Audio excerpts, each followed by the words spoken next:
The strangers were those who didn't join the procession for St. John the Baptist, but stood on the sidelines with their cameras and took photos of us. That was my first memory. There are strangers here. What I remember is that there were already tourists back then.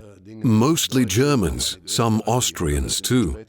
The Dutch, with their caravans, came later. And I didn't realize, when I saw the caravans, that they were tourists. We only knew caravans in the language of the time, from the gypsies. Back then, the Sinti and Roma traveled around in caravans and always settled down somewhere for a time. And we always thought they were gypsies. So we needed rooms for these guests that were called signors in Latin. In other words, signore, or ladies and gentlemen. Why? It just seemed to us that they were all rich people, all wealthy, because my father didn't have a car back then. He had a Vespa, but nothing else. So he didn't have a car, and these others came with their nice Mercedes. We had the feeling that the rich were coming.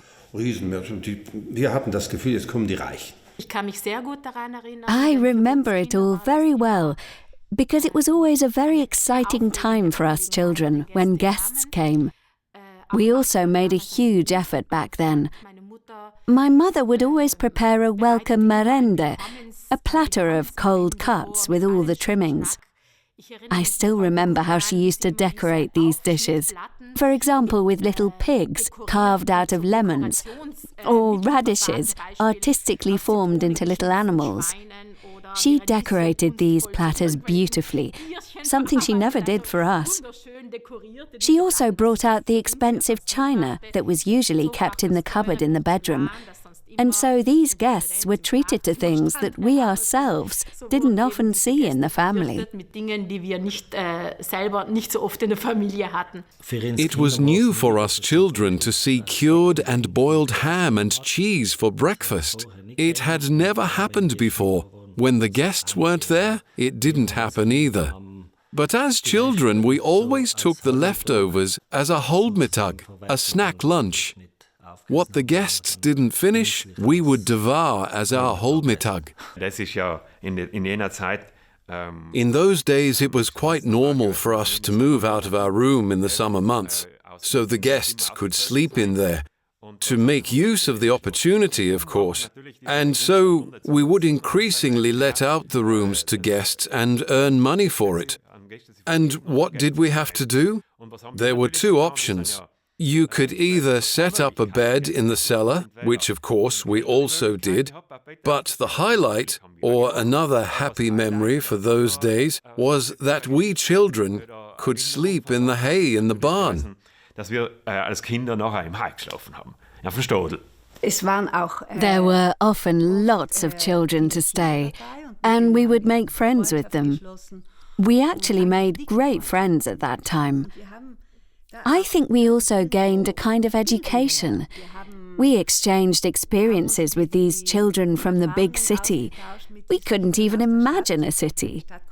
As a child, I was once allowed to take the bus to Düsseldorf and stay there for a week with a family who had stayed with us. They took me in for a week, and of course, for me, a city was something really exotic. We also had foreign visitors to stay, which was, of course, a great experience for us, because the contacts were very intensive. For example, guests often took us with them hiking in the mountains, or if they went to the 3 peaks of Lavaredo.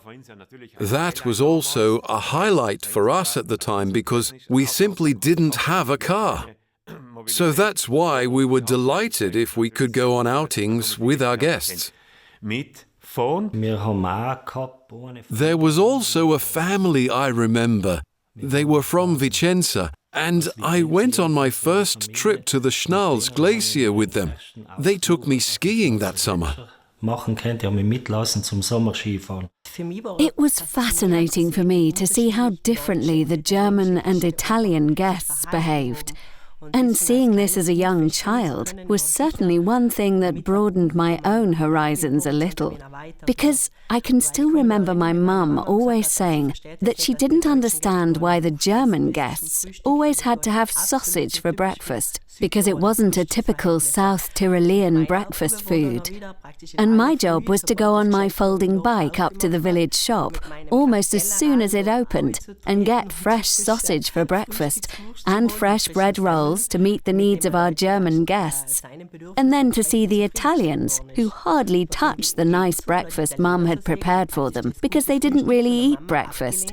They just asked for black coffee, which in their view wasn't really coffee but just water, because it was a different kind of coffee.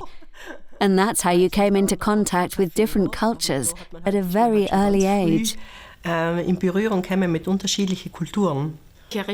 I particularly remember a family from Holland, although the mother was German, who came to stay with us over the course of several years.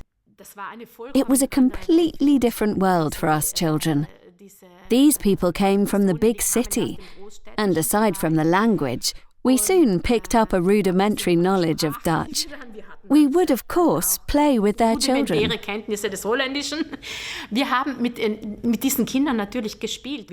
The Italian guests would always ask for the bidet, and we didn't even know what a bidet was. But then Mum did some research and, in fact, found a good solution. She actually put a portable bidet in every room, because this wasn't possible in the bathroom. And so the Italian guests could satisfy their needs. For us, however, it was something completely new that we had never seen before.